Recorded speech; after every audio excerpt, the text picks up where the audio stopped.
বাইজিদ বুস্তামি রহমাতুল্লাহি আলাইহি মাকে ডাক দিবে, মার আরামের ঘুমটা নষ্ট করবে, তার এমন সাহস হয় নাই। হযরতে বাইজিদ বুস্তামি রহমাতুল্লাহি আলাইহি পানির গ্লাসটা নিয়ে এভাবে দাঁড়িয়েছিলেন। ওনার মনোভাব ছিল মা যদি একটু পরে জাগ্রত হয়ে যায়, আবার মার যেহেতু পানির পিপাসা লাগছে, মা পানিটা চাইবে। মার এই পিপাসাটা আমি যদি নিবারণ না করতে পারি, আমিও যদি শুয়ে যাই, একটু পরে যদি আমার আম্মা জাগ্রত হয়ে আবার পানি বলে আর আমি ঘুমায়া গেছি, মা এই কথাটা দেখার পর মার কলিজার মধ্যে যদি আঘাত লাগে, কষ্ট লাগে, আমি আল্লাহ রব্বুল আলামিনের কাছে কিভাবে জবাব দিব? বাইজিদ বুস্তামি দাঁড়ায় রইলেন, অপেক্ষায় অপেক্ষমান। রাত্র পুরাটা বাইজিদ বুস্তামির আম্মা রাত্রি বেলার মধ্যে একবারও জাগ্রত হইলেন না। পুরা রাত্র ঘুমাইলেন, পুরা রাত্র ঘুমাইলেন। ঘুমে থেকে উঠে সকাল বেলায় ফজরের আগেও ঘুম থেকে উঠে দেখে তার ছেলে কলিজার টুকরা হীরার মানিক, কলিজার টুকরা বাইজিদ পানির গ্লাস দিয়ে দাঁড়িয়ে আছে। বলে, বাইজিদ রে আমার হীরার মানিক, ও আমার কলিজার টুকরা, পানির গ্লাস নিয়ে তুমি দাঁড়িয়ে আছো কেন? বাইজিদ ডাক দিয়া কয়, মা আপনি না পানি চাইছিলেন, আপনি না পানি তালাশ করেছিলেন, ঘরের ভিতরে পানি ছিল না, দরজা খুলে বাড়ির পাশের কূপ থেকে আমি পানি এনে আইসা দেখি আপনি ঘুমায়া গেছেন। মা গো, ভুল বিয়াদবি মাফ করবেন, সাথে সাথে আপনাকে পানি দিতে পারি নাই। আপনি কোন সময় জাগ্রত হবেন, যেহেতু আপনার পানির পিপাসা লেগেছে, আপনি আবার কোন সময় জাগ্রত হবেন এটা তো আমার জানা ছিল না। আবার আপনাকে যে ডেকে আরামের ঘুমকে হারাম করে দিয়ে আপনাকে পানি পান করাইবো, এই বিয়াদবিও আমার পক্ষে সম্ভব না। এই জন্য আপনি যখন থেকে বলেছিলেন আমি পানি খাবো, বাবা আমাকে একটু পানি দাও, এই কথা বলার পর থেকে আমি গ্লাসটা নিয়ে এই ফজর পর্যন্ত দাঁড়িয়ে আছি। হযরতে বাইজিদের আম্মা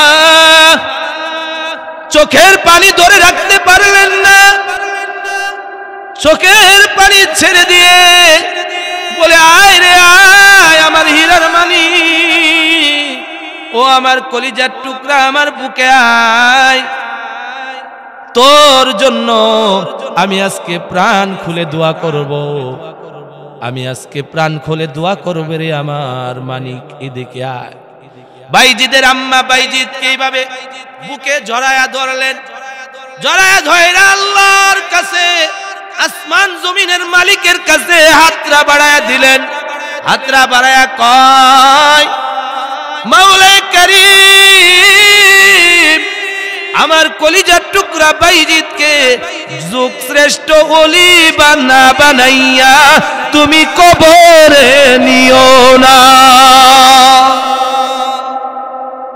মায়ের দুয়াই ওলি হইলেন, মায়ের দুয়াই ওলি হইলেন বাইজিদ বুস্তামি।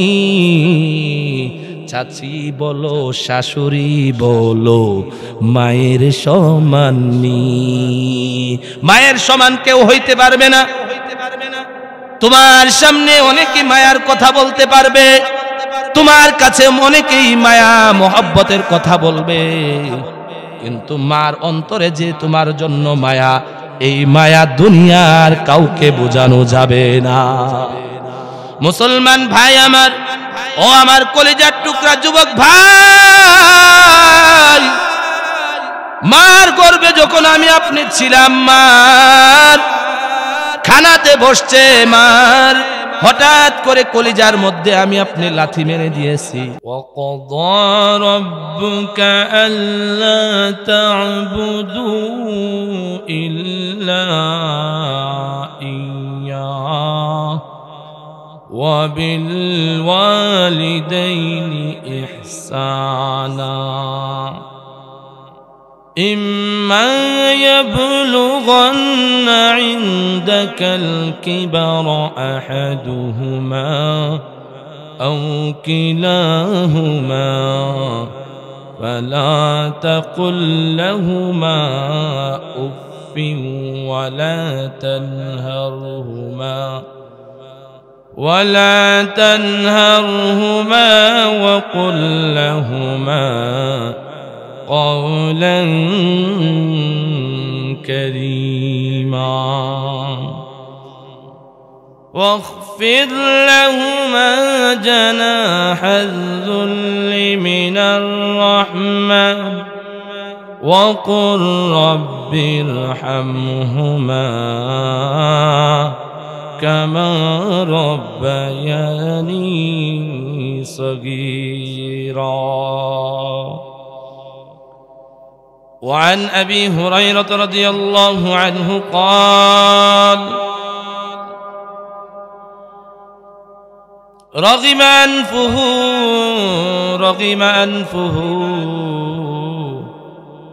أنفه قيل من يا رسول الله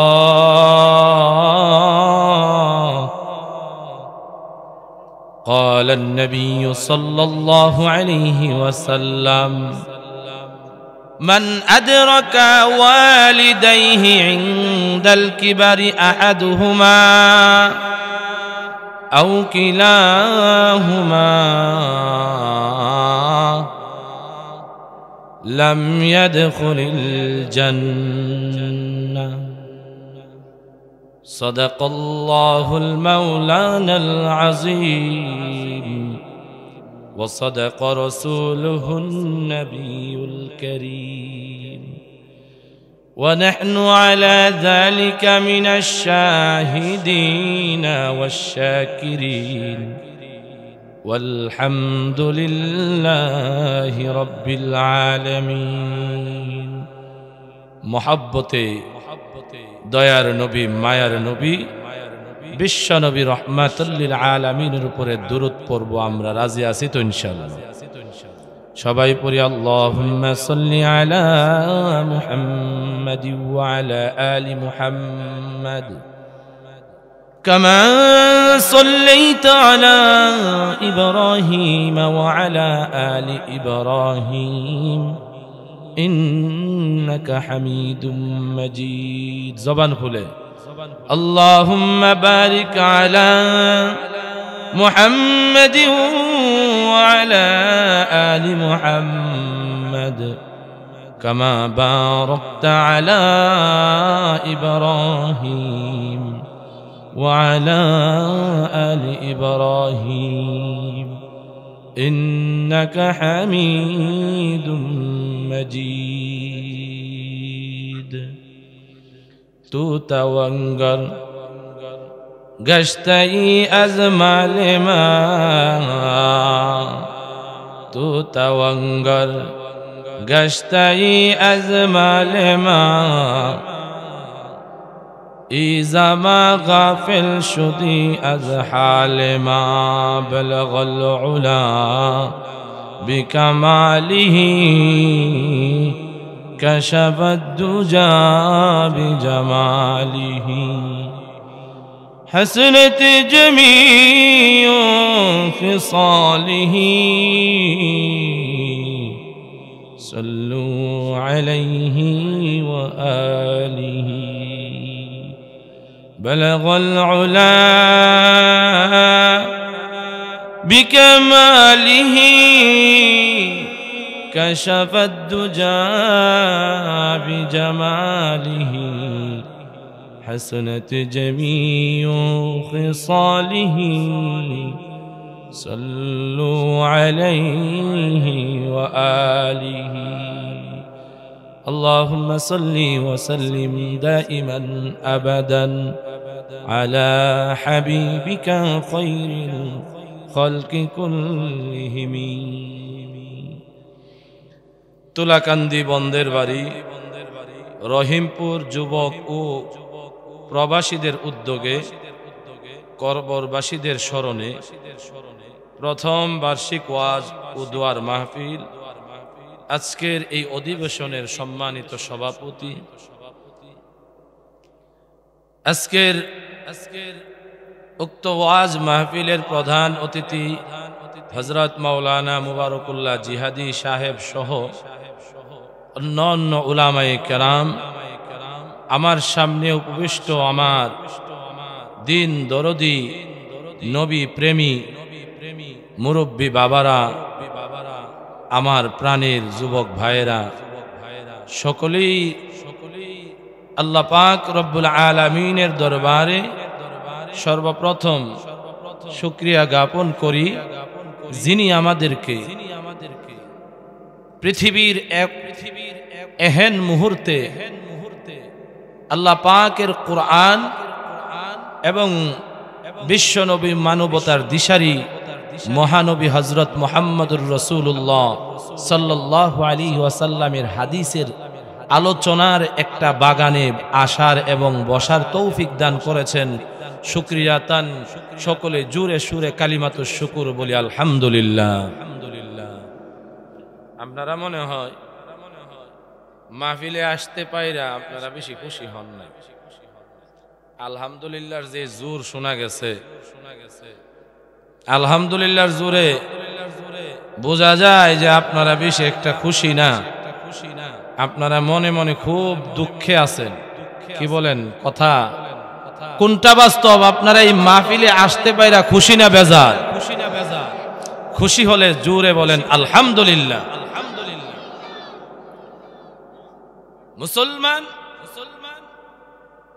মুসলমান যখন তার নিজের আওয়াজকে বন্ধ করে দিবে, বাতিল কাফের বেঈমান যারা যুগ যুগ ধরে সাইয়্যিদুনা আদম আলাইহিস সালাম থেকে হযরত ঈসা নবী পর্যন্ত ইসলামকে, আল্লাহর দ্বীনকে ধ্বংস করার পায়তারা করেছে, ইসলামের আওয়াজ যদি বেশি জোরে না হয়, ইসলামের আওয়াজ যদি না থাকে, তাইলে তাদের আওয়াজটা বিজয় লাভ করে ইসলামকে ধ্বংস করার জন্য আরো বেশি পায়তারা করবে। কথা বলেন ঠিক কি?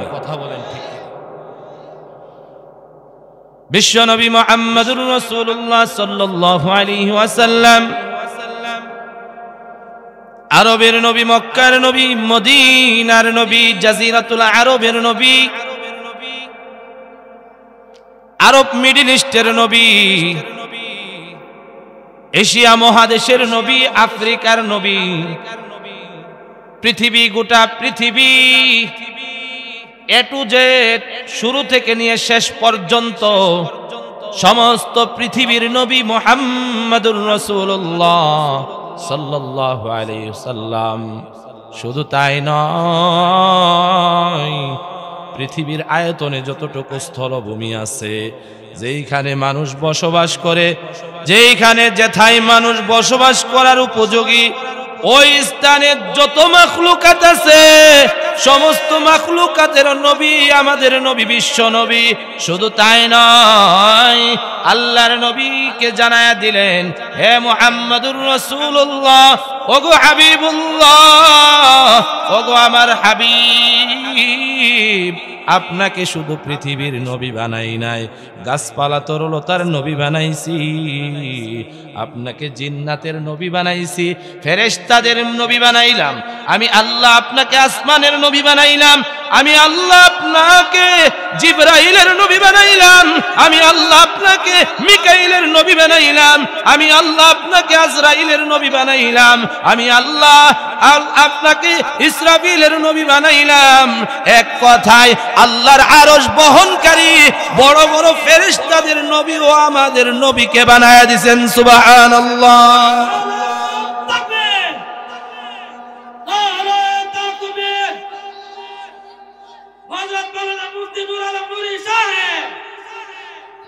মুসলমান ভাই আমার, আল্লাহর নবী, বিশ্ব নবী, রাহমাতাল লিল আলামিন পৃথিবীতে আগমন করার পর নয়, পৃথিবী সৃষ্টি করার অনেক আগে আরে পৃথিবী সৃষ্টি করার আগে না, শুধু আগে নয়, হযরতে সাইয়্যিদুনা আদম আলাইহিস সালামকে যখন জান্নাত থেকে যে কোনো কারণে আল্লাহ রাব্বুল আলামিন দুনিয়াতে পাঠাইবেন, মানুষের মৃত্যু হয়। কি বলেন? আমাদের এই অত্র অঞ্চলে, আপনাদের অঞ্চলে ইদানিং 1 বছরের ভিতরে কেউ মারা যায় না? কি বলেন? মারা গেছে কি না গেছে না? আমার সাথে একটু কথা বলতে হবে, রাজি আছেন তো ইনশাআল্লাহ? যারা মারা গেছে, মারা যাওয়ার পরে কয়জনকে বলতে শুনেছেন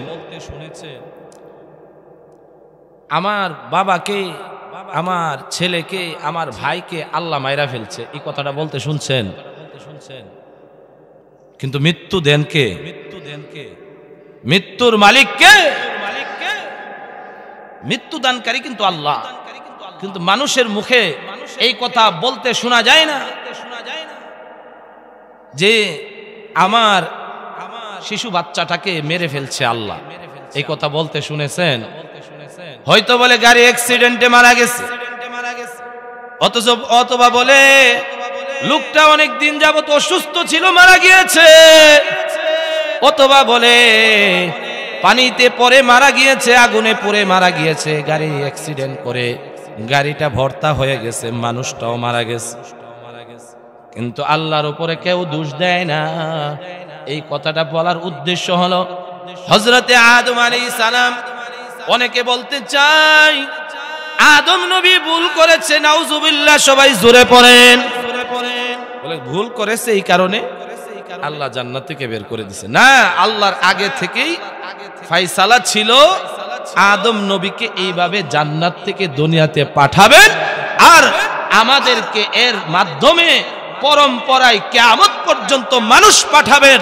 আর এই মানুষ আল্লাহর কুদরতি কদমে সুবহানা রাব্বিয়াল আ'লা বলে সিজদা করবে। বলেন সুবহানাল্লাহ। সাইয়্যিদুনা আদম আলাইহিস সালাম দুনিয়াতে এসে কোনো মানুষ নাই। হাওয়া আলাইহিস সালাম একদিকে দুনিয়ার এক প্রান্তে, হযরতে আদম আলাইহিস সালাম আরেক প্রান্তে আল্লাহর কাছে কান্নাকাটি করে, মাবুদ গো, জীবনে অনেক বড় ভুল করেছি, আল্লাহ আমাকে মাফ করে দাও, আমাকে মাফ করে দাও। অনেক দিন অতিবাহিত হওয়ার পর হযরতে আদমের ব্রেনের মধ্যে স্মৃতিপটে নাড়া দিয়েছে। হযরতে আদমের স্মরণ হয়ে গেছে, জান্নাতের দৃশ্য ভেসে উঠেছে। কি দৃশ্যটা জানেন? আল্লাহর নবী মুহাম্মদুর রাসূলুল্লাহ সাল্লাল্লাহু আলাইহি ওয়াসাল্লাম বলেন, আদম নবীর ব্রেনের মধ্যে, জেহেনের মধ্যে আল্লাহ অনেক দিন কান্নাকাটি করার পর জান্নাতের গেটের কথা স্মরণ করায় দিছে, জান্নাতের গাছের কথা স্মরণ করায় দিছে। তখন আদম নবী চিৎকার মেরে বলতেছে, ওগো আল্লাহ, আমাকে সৃষ্টি করার পর জান্নাতের গেটের মধ্যে যেই নামটা আপনার সাথে লেখা ছিল মুহাম্মাদুর রাসূলুল্লাহ, আমাকে সৃষ্টি করার পর জান্নাতের গাছের পাতায় পাতায় যার নামটা লেখা ছিল মুহাম্মাদুর রাসূলুল্লাহ, নিশ্চয় আপনার কোনো প্যারে হাবিব হবে, আপনার কোনো নেককার, আপনার প্রিয় বন্ধু হবে। তার উসিলা দিয়ে আমি আদম নবী আপনার কাছে পানা চাই, আপনার কাছে মাগফিরাত কামনা করি, আপনার কাছে আমি মুক্তি চাই। ওগো আল্লাহ, আপনার বন্ধু মুহাম্মাদুর রাসূলুল্লাহ সাল্লাল্লাহু আলাইহি ওয়াসাল্লামের নামে আমাকে মাফ কইরা দেন। আল্লাহ কয়, আদম, তুমি তো সৃষ্টির পরে দেখছো, তোমাকে সৃষ্টি করার পর দেখছো ওই নামটা। আমি আল্লাহ একটু বলি? বলে হ্যাঁ বলেন। বলে আমি আল্লাহ তোমাকে স্পষ্টভাবে জানায়া দিতে চাই, আদম সন্তান, সমস্ত আদম সন্তান তোমার মাধ্যমে জানতে পারবে। বলে কি জানতে পারবে? আল্লাহর নবী বলেন, আদমকে আল্লাহ রাব্বুল আলামিন জানায়া দিলেন, হে আদম, তোমাকে আমি পৃথিবীর জমিন সৃষ্টি করার পর, আসমান জমিন সবকিছু সৃষ্টি করার পর, জিন জাতিকে সৃষ্টি করার পর, সমস্ত মাখলুকাতের মধ্যে অনেক মাখলুকাত সৃষ্টি করার পর তোমাকে আমি আল্লাহ বানাইছি। জানুনি আমি আমার মুহাম্মদকে, আমার হাবিবকে কখন বানাইছি? আদম বলে, ওগো আল্লাহ, আনতা আলিমুম বিযাতিস সুদূর, আনতা আলামু মিন্না, আপনি তো আমাদের চাইতে অনেক বেশি জানেন, আপনার জ্ঞানের সাথে কোনো তুলনা নাই, আপনি দয়া করে জানায়া দেন। আল্লাহ রাব্বুল আলামিন আদমকে ডাক দিয়া বলেন, এই 7 আসমান 7 জমিন, লৌহ কলম, সমস্ত সাগর নদ নদী সবকিছু সৃষ্টি করার আগে, এমনকি ফেরেশতা সৃষ্টি করার আগে, জিন জাতি সৃষ্টি করার আগে, সমস্ত কিছু সৃষ্টি করার আগে শুধু নয়, আমি আল্লাহ যে আরশটার মধ্যে সমাসীন হয়, ওই আরশকে সৃষ্টি করার 1000 বছর আগে আমি মুহাম্মদকে সৃষ্টি করেছি।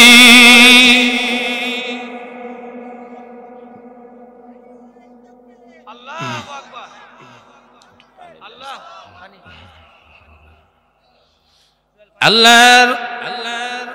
আল্লাহর গোলাম, ও আর নবীর উম্মত, মুহাম্মদের উম্মত, সাল্লাল্লাহু আলাইহি ওয়াসাল্লামের উম্মত, আমি আপনাদের সামনে নবীর সামান্য থেকে সামান্য, অল্প থেকে অল্প সামান্য মর্যাদা একটু বর্ণনা করার সূচনা করেছিলাম।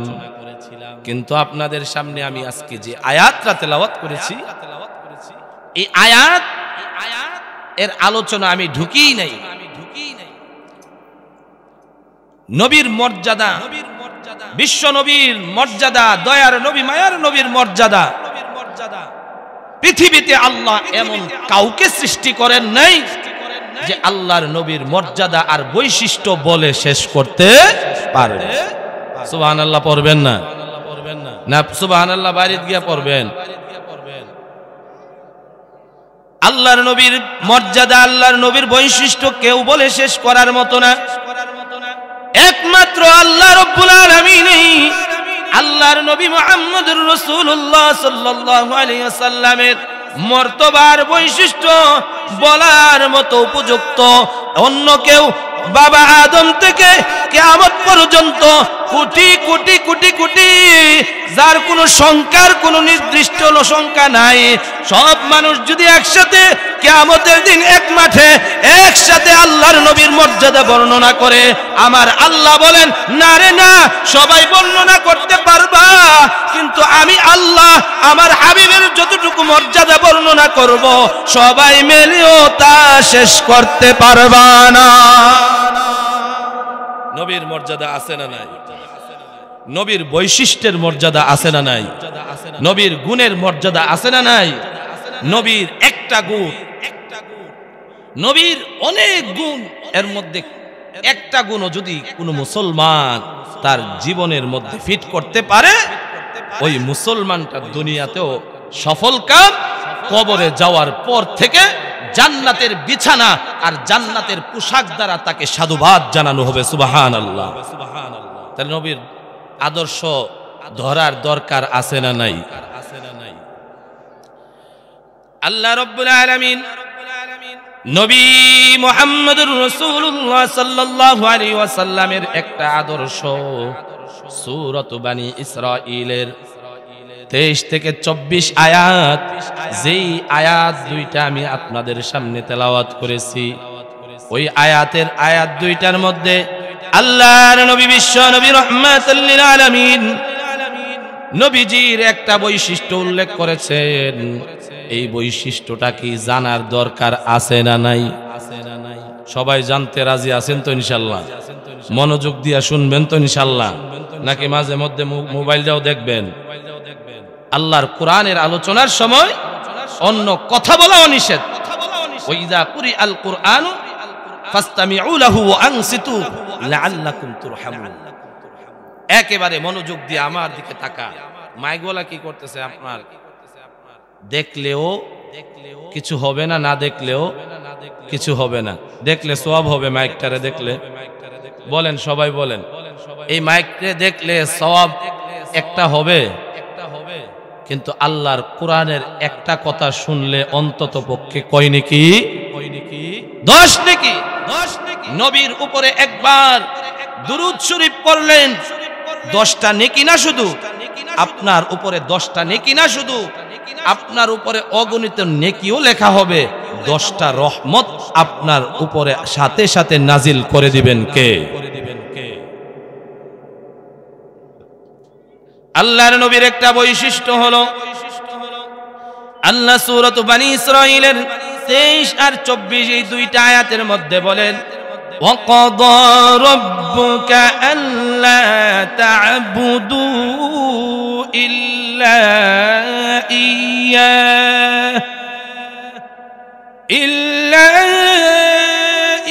ইয়্যাহু ওয়া বিল ওয়ালিদাইনি ইহসানা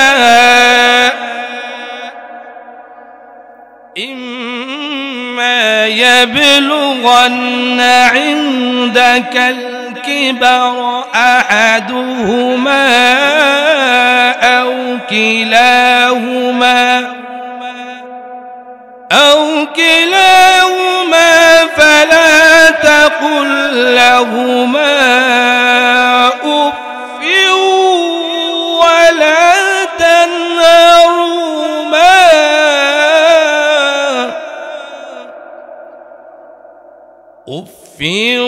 ولا تنهرهما وقل لهما قولا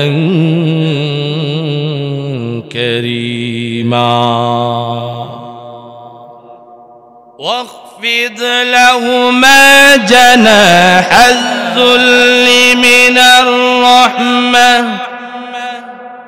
وقل رب ارحمهما كما ربياني صغيرا আল্লাহ রাব্বুল আলামিন বিশ্ব নবীর চরিত্রটাকে কোরআন বানাইছেন। নবীর চরিত্রটাকে কোরআন বানাইছেন। নবী কোরআনটাকে নিজের চরিত্র বানাইছেন। আম্মা জান আয়েশা সিদ্দিকা রাদিয়াল্লাহু তাআলা আনহাকে জিজ্ঞাসা করা হলো, কাইফা কানা খুলুকুন নবী সাল্লাল্লাহু আলাইহি ওয়াসাল্লাম। ওগো আম্মা জান আয়েশা, আপনি তো আমাদের হাবিব মুহাম্মদুর রাসূলুল্লাহ সাল্লাল্লাহু আলাইহি সাল্লামের সাথে ঘর সংসার করেছেন, আমাদেরকে একটু জানায়া দেন আমাদের হাবিব, আমাদের নবী, দয়ার নবী, মায়ার নবীর চরিত্রটা কেমন ছিল। আয়েশা রাদিয়াল্লাহু তাআলা আনহা এক কথায় উম্মতকে বুঝাইয়া দিলেন আমাদের নবীর আদর্শটা আর চরিত্রটা কেমন ছিল।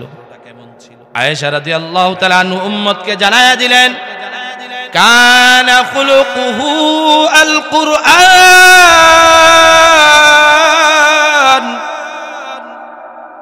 আমাদের নবী, বিশ্ব নবীর চরিত্রটা গোটা কোরআন। কোরআন যেভাবে বলেছে নবীর চরিত্রটা তেমন। কোরআনের মধ্যে যা আছে নবীর চরিত্রের মধ্যে তা আছে। সুবহানাল্লাহ। কোরআনকে সাজানো হয়েছে নবীর চরিত্র অনুযায়ী, অথবা নবীর চরিত্রটাকেই কোরআন বানানো হয়েছে। এইভাবেই আল্লাহর রাসূল কোরআনকে ফলো করেছেন। সুবহানাল্লাহ, জোরে পড়েন।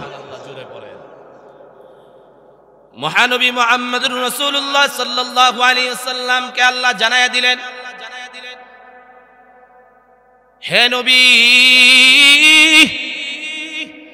আপনার উম্মতকে জানায়া দেন পৃথিবীর মধ্যে আমি আল্লাহ আমার বিধান, আমার অনুসরণ, আমার অনুগামী প্রত্যেকটা বান্দাকে হইতে হবে। যেমন ভাবে আমার অনুগামী হইতে হবে, আমার কথা মানতে হবে। হে নবী, যদি কেউ আপনার কথা, আমার কথা মানার পরে আপনার কথা না মানে, আমি তাকে আমার বান্দা হিসেবে স্বীকৃতি দিব না।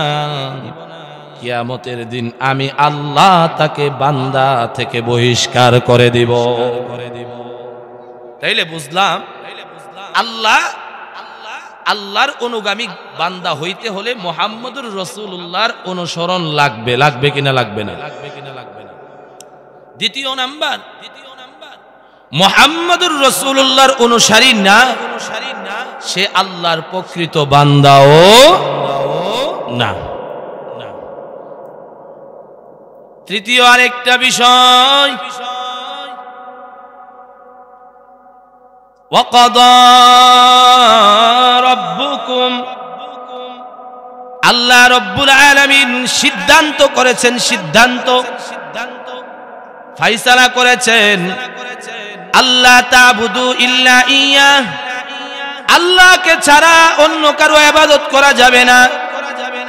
দ্বিতীয় নাম্বার, আকাদা রাব্বুকা আল্লা তা'বুদু ইল্লা ইয়্যাহ, আল্লাহর নবীর অনুসরণ করা ছাড়া কোন ব্যক্তি জান। কিন্তু মজার কথা হলো, পৃথিবীতে এমন কিছু বিধান দিয়েছেন, এইগুলি আল্লাহ রাব্বুল আলামিন সরাসরি বলে দিয়েছেন, যেমন ভাবে আমি আল্লাহর বিধানগুলি ফরজ, তেমন ভাবে তোমার মা বাবার আদেশগুলি মানা তোমার জন্য ফরজ।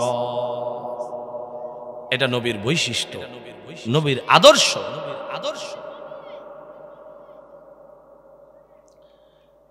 ওয়াবিল ওয়ালিদাইনি ইহসানা, পিতামাতার সাথে সদয় আচরণ করবা, সদ্ব্যবহার করবা। ইম্মা ইয়াবলুগান্না ইনদাকাল কিবারা আহাদুহুমা, তোমার পিতামাতা যদি তোমার জীবদ্দশায়, তোমার পিতামাতা বার্ধক্যে পৌঁছে যায়, পিতামাতা বুড়া হয়ে গেছে, মা বৃদ্ধা হয়ে গেছে, বাবা বুড়া হয়ে গেছে, ফালা তাকুল লাহুমা উফিউ, পিতামাতার সামনে বড় গলায় এমন কোন কথা বলবা না, এমন কোন ভাষা তুমি ব্যবহার করবা না, এমন কোন শব্দ তুমি ব্যবহার করবা না যেই শব্দের মাধ্যমে তোমার পিতামাতার অন্তরের মধ্যে আঘাত লাগে।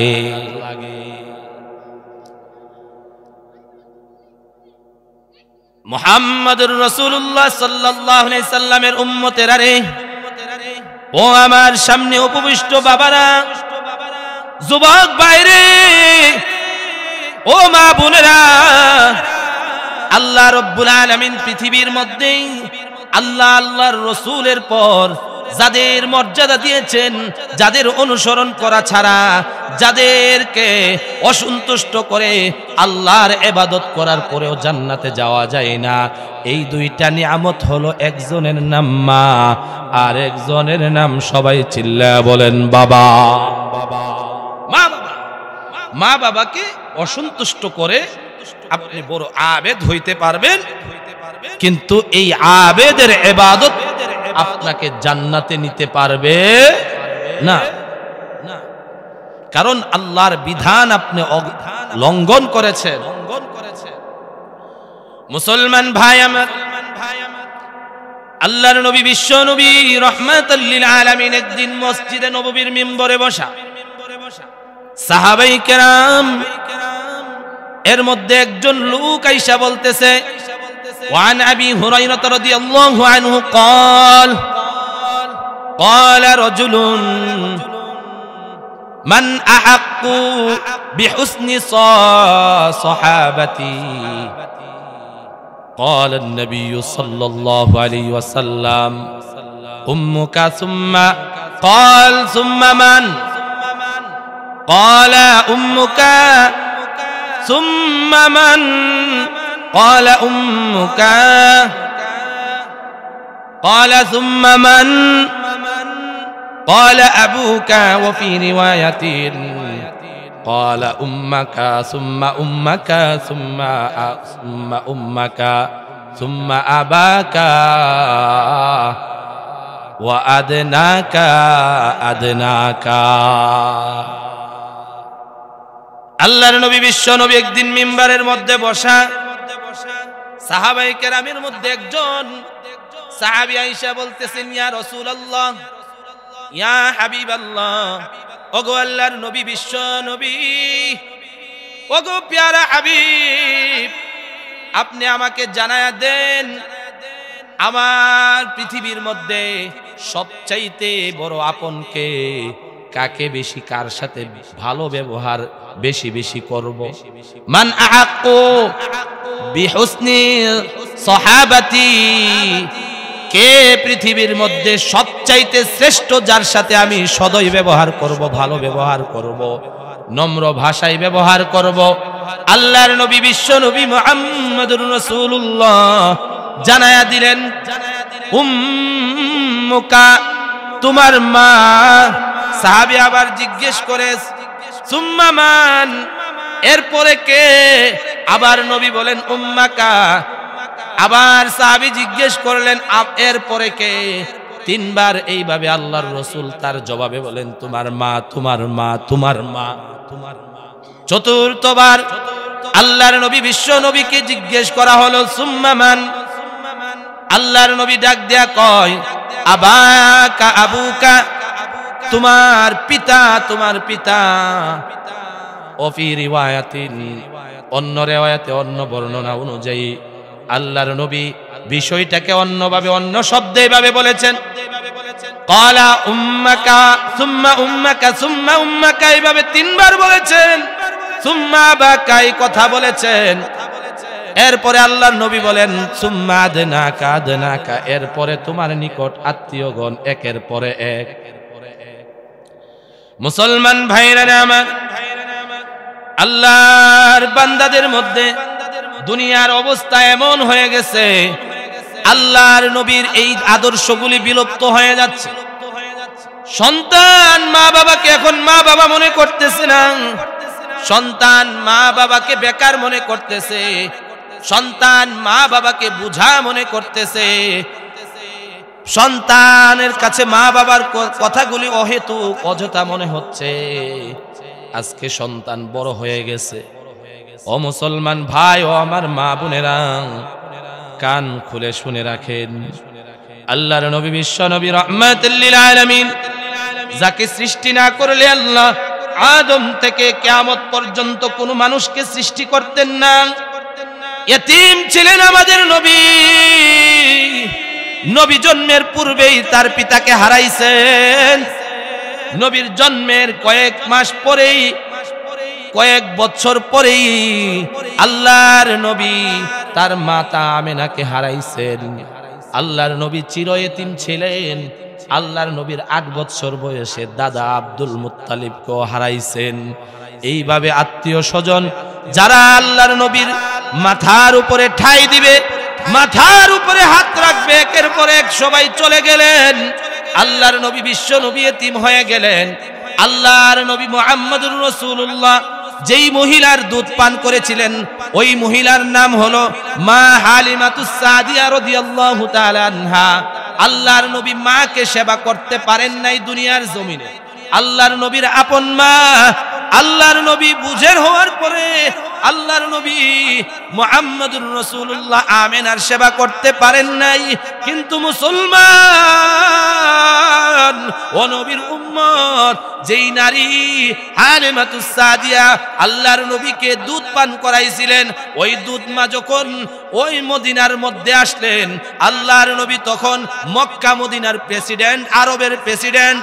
আল্লাহর নবী তখন রাষ্ট্র নায়ক হিসাবে ঘোষিত, রাষ্ট্র নায়ক, যার হাতে সমস্ত কারিকুলাম। আল্লাহর নবীর কাছে বুড়ি মহিলা হালিমাতুস সাদিয়া রাদিয়াল্লাহু তাআলা আনহা আসলেন, যার দাম আল্লাহর কাছে এত বেশি, এত বেশি।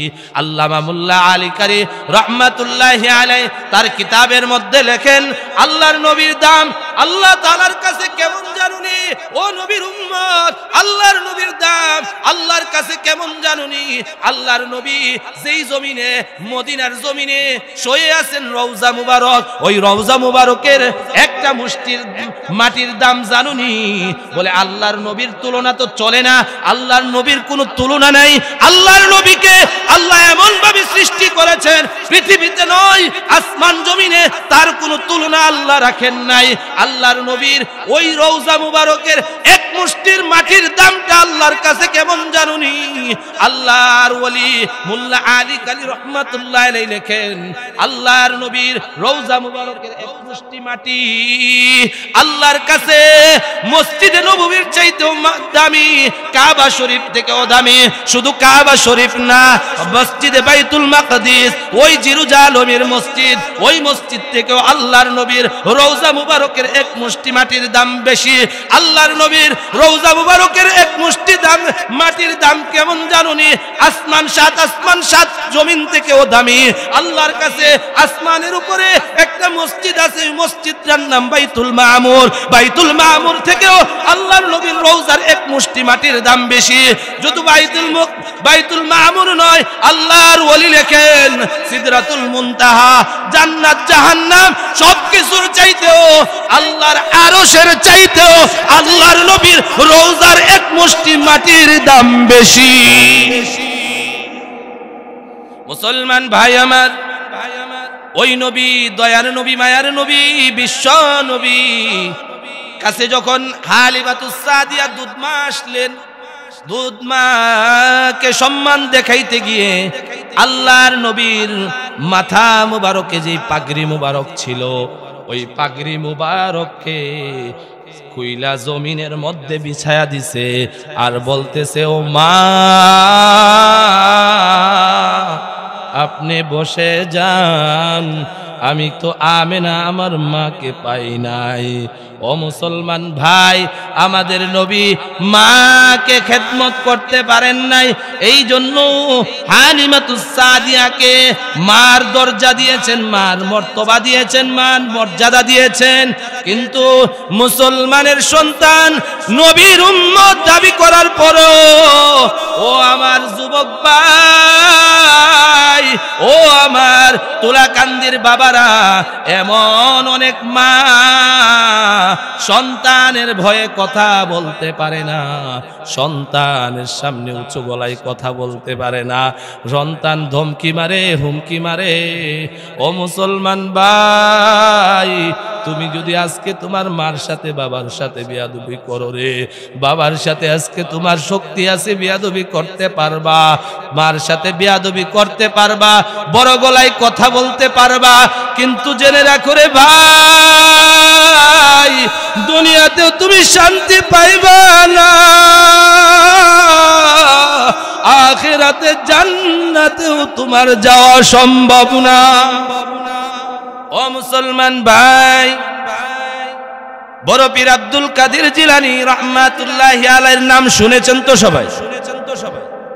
এখানে কে আছে বড় পীর আব্দুল কাদের জিলানী রাহমাতুল্লাহি আলাইহির নাম শুনেন নাই? আছেন কেউ? সবাই শুনছেন? বড় পীর আব্দুল কাদের জিলানী রাহমাতুল্লাহি আলাইহি এমনিই বড় পীর হয় নাই। বড় পীর আব্দুল কাদের জিলানী রাহমাতুল্লাহি আলাইহি এমনি বড় পীর উপাধি পায় নাই। হযরতে বড় পীর আব্দুল কাদের জিলানী রাহমাতুল্লাহি আলাইহি মার গর্ভ থেকে 18 পারা, 1 থেকে 18 পারা কোরআনের হাফেজ হয়ে মার গর্ভ থেকে জন্মগ্রহণ করেছেন। সবাই বলেন সুবহানাল্লাহ। বড় পীর আব্দুল কাদের জিলানী রাহমাতুল্লাহি আলাইহি ছোট বাচ্চা, 7-8 বছরের বাচ্চা আব্দুল কাদের জিলানী আল বাগদাদি রাহমাতুল্লাহি আলাইহি ইলমে দ্বীন শিক্ষা করার জন্য দেশ থেকে বিদেশে চলে যাবে, এলাকা ছেড়ে অন্য এলাকায় চলে যাবে। যাওয়ার সময় মা জননী উম্মুল খায়ের ফাতেমা, বড় পীর আব্দুল কাদের জিলানীর আম্মার নাম উম্মুল খায়ের ফাতেমা, বড় পীরের আম্মা বড় পীর আব্দুল কাদের জিলানী রাহমাতুল্লাহ আলাইহির আম্মা উম্মুল খায়ের ফাতেমা। এই নামটা বারবার বলতেছি এই কারণে, বড় পীরের নাম তো জানেন, বড় পীরের মার নামটা তো জানেন না।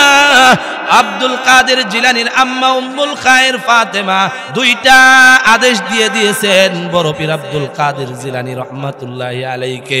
বাচ্চা 7-8 বছরের ছোট বাচ্চা, এই ছোট বাচ্চা যাওয়ার সময় আল্লাহর ওয়ালির আম্মা দুইটা উপদেশ দিয়েছেন। এর মধ্যে একটা উপদেশ হলো, বাবা রে তুমি যাইবা অনেক দূরে, পথে অনেক বড় রওয়ানার রাস্তা, অনেক বড় সফর। এই সফরে তোমার অনেক মানুষের সাথে সাক্ষাৎ হবে, কোনো মানুষের সাথে কিন্তু মিথ্যা কথা বলতে পারবা না। হযরতে বড় পীর আব্দুল কাদের জিলানী রাহমাতুল্লাহি আলাইহি মার কথাগুলি কেমন ভাবে শুনেছেন, মার কেমন বাধ্যগত সন্তান ছিলেন, এখনো শরীয়তের হুকুম আহকাম তার উপরে আরোপিত হয় নাই। বড় পীর আব্দুল কাদের জিলানী রাহমাতুল্লাহি আলাইহি মার কথা অক্ষরে অক্ষরে এমন ভাবে পালন করেছেন, পথির মধ্যে একটা ডাকাতের দল বণিকের ওই নৌকার মধ্যে, যেই নৌকা দিয়া হযরতে আব্দুল কাদের, শিশু আব্দুল কাদের বড় পীর জিলানী রাহমাতুল্লাহি আলাইহি যাচ্ছিলেন, ডাকাতের দল আইসা অ্যাটাক করেছে। ছোট বাচ্চার কাছে আর কি থাকবে এমন কোনো সন্দেহ করে নাই, সবার কাছ থেকে মালগুলি লুটতরাজ করে নিয়েছে। এখন একটা ডাকাত আইসা বলে, বড় পীর আব্দুল কাদের, শিশু বাচ্চা বলে তোমার নাম কি? বলে আব্দুল কাদের। তোমার কাছে কিছু আসেনি? আল্লাহর ওয়ালি বড় পীর আব্দুল কাদের জিলানী বলেন, আমার কাছে 40,000 দিরহাম আছে। সুবহানাল্লাহ। ডাকাতের কাছে সত্য কথা বলে? হ্যাঁ, বড় পীর আব্দুল কাদের জিলানী মা শিখায়া দিয়েছেন, মার আদেশ পালন করবে। মা বলছে মিথ্যা কথা বলা যাবে না। শিশু আব্দুল কাদের জিলানীকে ডাকাত জিজ্ঞেস করলো, তোমার কাছে কিছু আসেনি? শিশু আব্দুল কাদের জিলানী যদি বলতো না কিছু নাই, কিন্তু আব্দুল কাদের জিলানী রাহমাতুল্লাহি আলাইহি তা না বলে সরাসরি বলেন 40,000 দিরহাম আছে। ডাকাতটা চমকায়া গেল, বলে বড় বড় ব্যবসায়ীর কাছে এত টাকা পাই নাই, তোমার কাছে যে 40,000 দিরহাম আছে, তুমি যদি না বলতে, আমরা, তুমি ছোট মানুষ, তুমি শিশু মানুষ, তোমাকে তো আমরা চেকিং করতাম না, চেক দিতাম না, তুমি কেন রে তো সুন্দরভাবে সত্য কথাটা বললে? বড় পীর আব্দুল কাদের শিশু বাচ্চা সুন্দরভাবে স্পষ্ট ভাষায় এটা জানায়া দিলেন, ও ভাই, আমার মা জননী যিনি আমাকে 10 মাস পেটে ধারণ করেছে, যিনি আমাকে লালন পালন করে তো বড় বানাইছে, ওই মা আমাকে নসিহত করে দিয়েছে, আদেশ করে দিয়েছে, বাবা যেই অবস্থায় থাকো না কেন তুমি মিথ্যা কথা বলবা না। আল্লাহর ওয়ালি আব্দুল কাদের জিলানীর এই কথাটা ডাকাত দলের অন্তরের মধ্যে এমন ভাবে আঘাত করেছে, ডাকাতের সর্দার এখন ডাক দেয়া কয়, ও বণিকের দল, ও নৌকার যাত্রীরা, তোমাদের কাছ থেকে যা কিছু আমরা লুণ্ঠন করে নিয়েছিলাম, সবার পাওনাগুলি, সবার মালগুলি বুঝে বুঝে আমাদের কাছ থেকে নিয়ে যাও। এই বাচ্চা যদি মার কথা শুনে এমন ভাবে সত্য কথা বলতে পারে, আমরা কেন আল্লাহ রব্বুল আলামিনের কথা শুনতে পারবো না?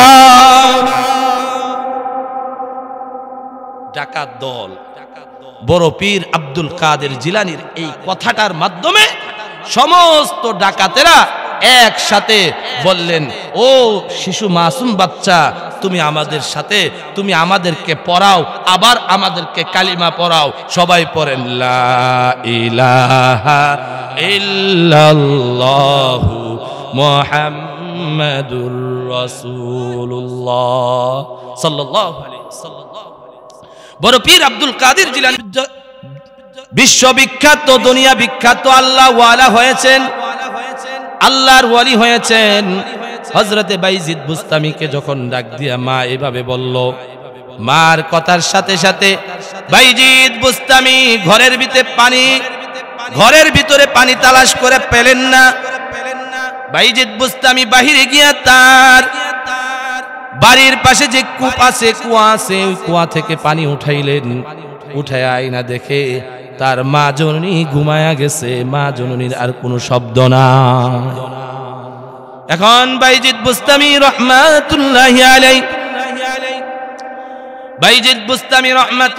আলাই মাকে ডাক দিবে, মার আরামের ঘুমটা নষ্ট করবে, তার এমন সাহস হয় নাই। হযরতে বাইজিদ বুস্তামি রহমাতুল্লাহি আলাই পানির গ্লাসটা নিয়ে এভাবে দাঁড়িয়েছিলেন। ওনার মনোভাব ছিল মা যদি একটু পরে জাগ্রত হয়ে যায়, আবার মার যেহেতু পানির পিপাসা লাগছে, মা পানিটা চাইবে। মার এই পিপাসাটা আমি যদি নিবারণ না করতে পারি, আমিও যদি শুয়ে যাই, একটু পরে যদি আমার আম্মা জাগ্রত হয়ে আবার পানি বলে আর আমি ঘুমায়া গেছি, মা এই কথাটা দেখার পর মার কলিজার মধ্যে যদি আঘাত লাগে, কষ্ট লাগে, আমি আল্লাহ রব্বুল আলামিনের কাছে কিভাবে জবাব দিব? বাইজিদ বুস্তামি দাঁড়ায় রইলেন, অপেক্ষায় অপেক্ষমান।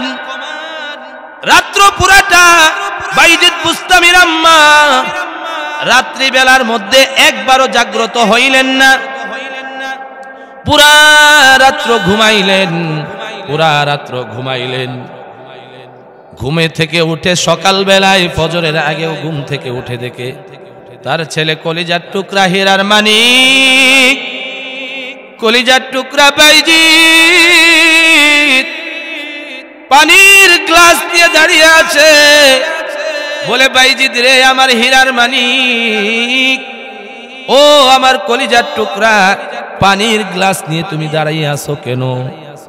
বাইজিদ ডাক দিয়া কয়, মা আপনি না পানি চাইছিলেন, আপনি না পানি তালাশ করেছিলেন, ঘরের ভিতরে পানি ছিল না, দরজা খুলে বাড়ির পাশের কূপ থেকে আমি পানি এনে আইসা দেখি আপনি ঘুমায়া গেছেন। মা গো, ভুল বিয়াদবি মাফ করবেন, সাথে সাথে আপনাকে পানি দিতে পারি নাই। আপনি কোন সময় জাগ্রত হবেন, যেহেতু আপনার পানির পিপাসা লেগেছে, আপনি আবার কোন সময় জাগ্রত হবেন এটা তো আমার জানা ছিল না। আবার আপনাকে যে ডেকে আরামের ঘুমকে হারাম করে দিয়ে আপনাকে পানি পান করাইব, এই বিয়াদবিও আমার পক্ষে সম্ভব না। এই জন্য আপনি যখন থেকে বলেছিলেন আমি পানি খাবো, বাবা আমাকে একটু পানি দাও, এই কথা বলার পর থেকে আমি গ্লাসটা নিয়ে এই ফজর পর্যন্ত দাঁড়িয়ে আছি। হযরতে বাইজিদের আম্মা চোখের পানি ধরে রাখতে পারলেন না, চোখের পানি ছেড়ে দিয়ে বলে, আয় রে আয় আমার হীরার মানিক, ও আমার কলিজার টুকরা, আমার বুকে আয়, তোর জন্য আমি আজকে প্রাণ খুলে দোয়া করব, আমি আজকে প্রাণ খুলে দোয়া করব রে আমার মানিক, এদিকে আয়। বাইজিদের আম্মা বাইজিদকে এইভাবে বুকে জড়ায়া ধরলেন, জড়ায়া ধরে আল্লাহর কাছে, আসমান জমিনের মালিকের কাছে হাতরা বাড়ায়া দিলেন। হাতরা বাড়ায়া কয়, মাওলা কারীম, আমার কলিজার টুকরা বাইজিদকে যুগ শ্রেষ্ঠ ওলি বানাইয়া তুমি কবরে নিও না। মায়ের দুয়াই ওলি হইলেন, মায়ের দুয়াই ওলি হইলেন বাইজিদ বুস্তামি। চাচি বলো শাশুড়ি বলো মায়ের সমান নি, মায়ের সমান কেউ হইতে পারবে না। তোমার সামনে অনেকে মায়ার কথা বলতে পারবে, তোমার কাছে অনেকেই মায়া মোহব্বতের কথা বলবে, কিন্তু মার অন্তরে যে তোমার জন্য মায়া, এই মায়া দুনিয়ার কাউকে বোঝানো যাবে না। মুসলমান ভাই আমার, ও আমার কলিজার টুকরা যুবক ভাই, মার গর্ভে যখন আমি আপনি ছিলাম, মার খানাতে বসছে মার হঠাৎ করে কলিজার মধ্যে আমি আপনি লাথি মেরে দিয়েছি, মার খানার স্বাদ চিরতরে বিদায় হয়ে গেছে। মা মিটমিট করে কান্দে, মানুষকে আর বুঝাইতে দেয় না। মা আস্তে আস্তে করে কাঁদতেছে, কাঁদে কিন্তু কাউকে বুঝতে দেয় না। মা নীরবে চলে যায়। মাকে অন্য অন্য মহিলারা, বাড়ির ঘরের লোকেরা বলে, তুমি আর খাইবা না, খানা শেষ কইরা যাও। মা তখন বলে, না, আমি যতটুকু খাইছি আমার চলবে, আর লাগবে না।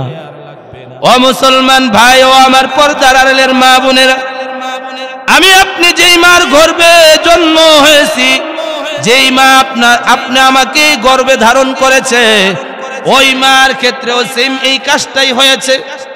মার পেটে খিদা আছে ঠিকই, কিন্তু আপনার আমার এই লাথি মারার কারণে মা এত ব্যথা, মার খিদার কথা ভুলে গেছে, ব্যথার কারণে ব্যথার যন্ত্রণায় এক পর্যায়ে মা অন্ধকারে আড়ালে গিয়া দুইটা চোখ দিয়া পানি বের করে আর কাঁদে, আল্লাহ,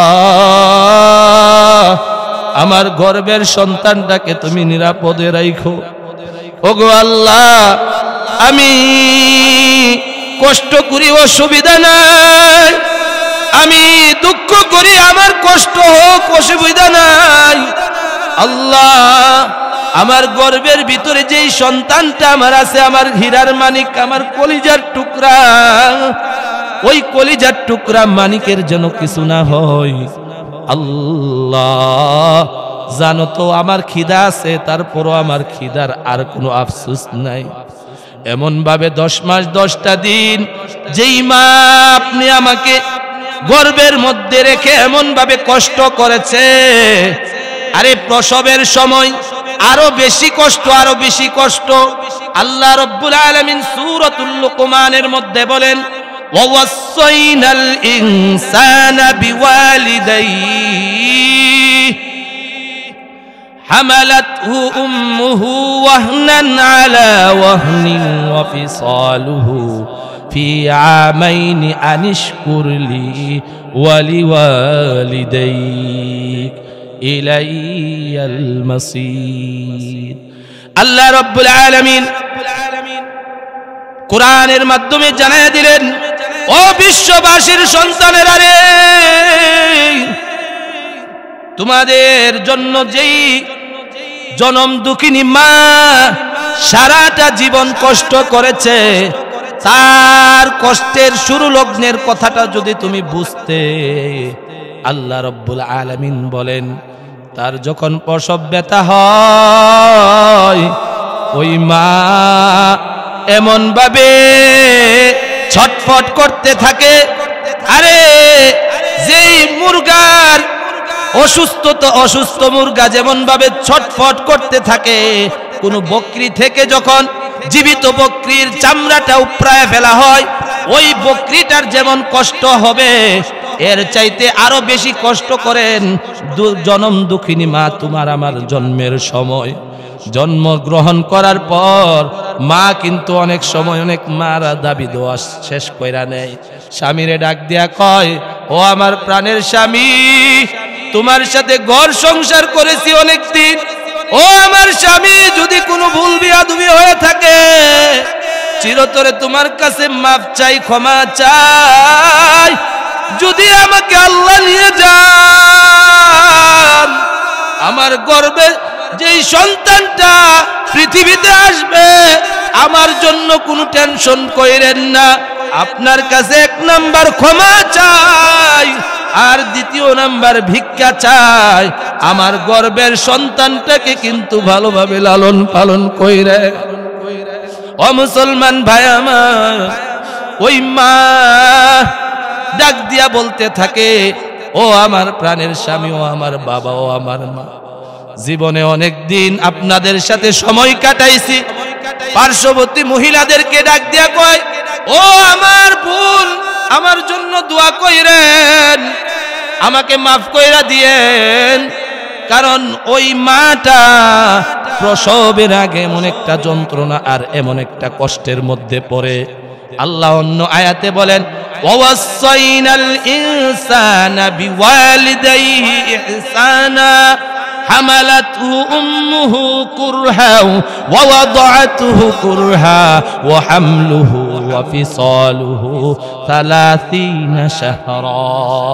ও মুসলমান ভাই, ওই সময় মা মনে করে আমি নিশ্চিত বিদায় হয়ে যাব, এই জন্য পাড়াপড়শি সকলের কাছ থেকে বিদায় নেয়। এত কষ্ট করার পর মার যখন ডেলিভারি হয়ে যায়, সন্তানটাকে দেখার পর এমন একটা মুস্কি হাসি দেয়, পৃথিবীর সমস্ত যন্ত্রণা মা ভুলে যায়। ও ভাই, এই জন্য আমি আপনাদের হাতে পায়ে ধরে বলে যাই, আপনাদের হাতে পায়ে ধরে বলে যাই, ওই জনম দুঃখিনী মা বাবাকে, যেই মা বাবা আপনার আমার জন্য সারাটা জীবন ত্যাগ করেছে, বাবা নিজে ভালো কাপড় পরিধান করেন নাই, বাবা নিজে ঈদের সময় অনেক সময় নিজে ছেঁড়া একটা পুরান জামা পরেছে, কিন্তু সন্তানের জন্য ভালোটা কিনে, এমন বাবাকে আপনি কষ্ট দিবেন না। আল্লাহর নবী, বিশ্ব নবী রাহমাতুল লিল আলামিন, বুখারী মুসলিমের হাদিস, আল্লাহর নবী বলেন রগিমা আনফুহু রগিমা আনফুহু রগিমা আনফুহু ইলা মান ইয়া রাসূলুল্লাহ। আল্লাহর নবীকে সাহাবায়ে কেরাম জিজ্ঞেস করলেন, আল্লাহর নবী তিনবার এই কথাটা বললেন, ওই ব্যক্তি ধ্বংস হোক, ওই ব্যক্তি ধ্বংস হোক, ওই ব্যক্তির নাকটা ধুলোই মলিন হোক। আমরা অনেক সময় বলি না যে এমন কোন কাজ করিস না সমাজে আমার নাক কাটা যাইব, এমন বলি না? এমনই ভাবে আল্লাহর রাসূল বলেন রগিমা আনফুহু, ওই ব্যক্তির নাকটা ধুলোই মলিন হোক, ধুলোই দূষিত হোক, ধ্বংস হয়ে যাক ওই ব্যক্তি। তিনবার এই কথাটা আল্লাহর রাসূল বলেছেন। তিনবার বলার পরে সাহাবায়ে কেরাম জিজ্ঞেস করলেন কিলা মান ইয়া রাসূলুল্লাহ, ওগো আল্লাহর নবী, কার ব্যাপারে আপনি পবিত্র জবানে, আপনার জবানের কথা তো আরশের মালিকের কাছে যাইতে দেরি হয়, আরশের মালিক কবুল করতে দেরি করেন না, ওগো আল্লাহর নবী, কার বিরুদ্ধে এমন বদদুয়া করতেছেন? আল্লাহর নবী বলেন মান আদরাকা ওয়ালিদাইহি ইনদাল কিবারি আহাদুহুমা আও কিলাহুমা লাম ইয়াদখুলিল জান্নাহ। বুখারী মুসলিমের হাদিস। আল্লাহর নবী বলেন যে তার মাতা পিতাকে বার্ধক্য অবস্থায়, বৃদ্ধ অবস্থায় পাইলো, কিন্তু মাতা পিতার খেদমত করে জান্নাত কামাই করতে পারে নাই, ওই ব্যক্তিটা আল্লাহর নবী তিনবার বলেছেন ধ্বংস হোক, ধ্বংস হোক, ধ্বংস হোক। ও আমার যুবক ভাইয়েরা, আপনাদের হাতে পায়ে ধরে বলি, ও তুলাকান্দির আমার বাবারা, আপনাদের হাতে পায়ে ধরে একটা কথা বলে যায়, জীবনে যাই করেন মার সাথে বিয়াদবি করবেন না, জীবনে যাই করেন বাবার সাথে যে বিয়াদবি করবেন না। ওয়াইস আল করনি সাহাবী হইতে পারে নাই, ওয়াইস আল করনি সাহাবী হইতে পারে নাই। একদিকে সাহাবী হওয়ার সৌভাগ্য, আরেকদিকে নবীর জিয়ারত, সরাসরি নবীর মোবারক চেহারা দেখবে, দুইটা বিষয়। আরেকদিকে মায়ের খেদমত। হযরতে ওয়াইস আল করনি নবীর এই মায়ের খেদমতের, বাবার খেদমতের বিষয়টাকে প্রাধান্য দিয়া ওয়াইস আল করনি মার সেবায় পড়ে রয়েছেন, সাহাবী হইতে পারেন নাই। কোন মদিনা থেকে এমন কোন দূরে না, ইয়ামান মদিনা থেকে এমন দূরে না, কিন্তু ওয়াইস আল করনি আসেন নাই নবীর কাছে মায়ের খেদমতের জন্য। আর আল্লাহর রাসূল, ও আল্লাহর রাসূলকে আল্লাহ জানায় দিলেন, ও আমার হাবিব, আপনি আপনার সাহাবীদেরকে, আপনার আনেওয়ালা উম্মতদেরকে জানায়া দেন, কিয়ামত পর্যন্ত ওয়াইস আল করনি যেমন কোরআন বাকি থাকবে, হাদিস বাকি থাকবে, এই সিয়াসিত্তা বাকি থাকবে, তেমন ভাবে আমি ওয়াইস আল করনির নামটাও বাকি রাখবো। ওয়াইস আল করনি কাছে যেন তোমার উম্মত, ও আমার হাবিব, ও মুহাম্মদুর রাসূলুল্লাহ, আপনার সাহাবী হযরতে উমরকে বলে যান, হযরতে আলীকে বলে যান, তারা যেন ওয়াইস আল করনির সাথে দেখা হইলে সাথে সাথে তাদের নিজেদের জন্য এবং উম্মতের জন্য দোয়া চায় নেই। সুবহানাল্লাহ পড়েন না? হযরত আয়েশা পড়ছে। আর আলোচনা লম্বা না, আপনাদের কাছে একটা রিকোয়েস্ট, একটা আবেদন করে যাব। পৃথিবীতে যাই কিছু করেন, মা বাবার সাথে বেয়াদবি করবেন না, মা বাবার সাথে উচ্চ গলায় কথা বলবেন না। ওয়াইস আল করনি সাহাবী না, কিন্তু হযরতে রাসূল করিম সাল্লাল্লাহু আলাইহি সাল্লামকে আল্লাহ জানায়া দিলেন আলীর মতো বড় সাহাবী হযরতে রাসূল করিমের জামাতা হাসান হুসাইন রাদিয়াল্লাহু আনহুমার আব্বা ফাতেমার স্বামী এত গুনাহবুলি হওয়ার পরেও হায়দারে আলী হযরতে আলী রাদিয়াল্লাহু তাআলার প্রশংসা মানাকিবে আলীর মধ্যে আছে। আলীর প্রশংসার অভাব নাই। এত বড় জলিলে কদর সাহাবী হযরতে উমর আল ফারিক বাইনাল হাক্কি ওয়াল বাতিল, যার মাধ্যমে হক এবং বাতিলের পার্থক্য করা হতো, তিনি হলেন হযরতে উমর, মুসলিম জাহানের দ্বিতীয় খলিফা হযরতে উমর। অর্ধ বিশ্ব যিনি রাজত্ব করেছেন তিনি হলেন উমর। উমরের জন্য জান্নাত অপেক্ষা করত, আজরাইল না হযরতে জিবরাইল অপেক্ষা করত। উমর কখন কি বলবে সেটা শোনার জন্য সাথে সাথে আল্লাহর কাছে পৌঁছায়া দিবে। এমন উমরকেও আলীকেও আল্লাহর রাসূল বলেন ওয়াইস আল কারনির আসলে তোমরা কিন্তু নিজেদের জন্য দোয়া করেন। এই মায়ের সাথে এই বাবার সাথে বেয়াদবি করবেন না, এই বাবার সাথে চোখ রাঙাবেন না, মায়ের সাথে উঁচু গলায় কথা বলবেন না। জীবনে যাই করেন রাসূলের এই আদর্শটাকে ধরার কারণে ওয়াইস আল কারনির দাম শুধু এতটুকু না, সময় অল্প। আল্লাহর রাসূল সাল্লাল্লাহু আলাইহি সাল্লাম বলে গিয়েছেন কিয়ামতের দিন ওয়াইস আল কারনিকে জান্নাতের গেটের মধ্যে দাঁড় করানো হবে, আর আল্লাহ বলবেন ওয়াইস আল কারনি দাঁড়াও। কোথায় যাচ্ছ? জান্নাতে চলে যাইবা একা একা। ওয়াইস আল কারনি তুমি আমার হাবিবের একটা আদর্শকে পরিপূর্ণভাবে ধরেছো, সুতরাং ওয়াইস আল কারনি আমার হাবিবের আদর্শ মা বাবার খেদমতটাকে তুমি ধরেছো এমন ভাবে, আমি আজকে ওই মা বাবার খেদমত আর আল্লাহর রাসূলের একটা আদর্শের মূল্যায়ন করেই তোমাকে জান্নাতে যাইতে দিবে। হযরত ওয়াইস আল কারনিকে আল্লাহ ডাক দিয়া বলবেন ওয়াইস আল কারনি তুমি তোমার আঙ্গুলটা ইশারা দাও, জাহান্নামের যেদিকে ইশারা পড়বে যত হাজার লোক জাহান্নামী তোমার ইশারার মধ্যে পড়বে, সমস্ত হাজার হাজার লক্ষ লক্ষ জাহান্নামীকে তোমার উসিলায় আমি জান্নাতি বানায়া দেব। সুবহানাল্লাহ। এজন্য ভাই মা বাবার সাথে বেয়াদবি করা যাবে, মা বাবার সাথে কটু কথা বলা যাবে, মা বাবার সাথে অসৎ আচরণ করা যাবে, মা বাবার সাথে দেমাগ দেখানো যাবে। আল্লাহ আমাদেরকে বুঝে আমল করার, শ্রোতা এবং বক্তা উভয়কে আমল করার তৌফিক দান করেন।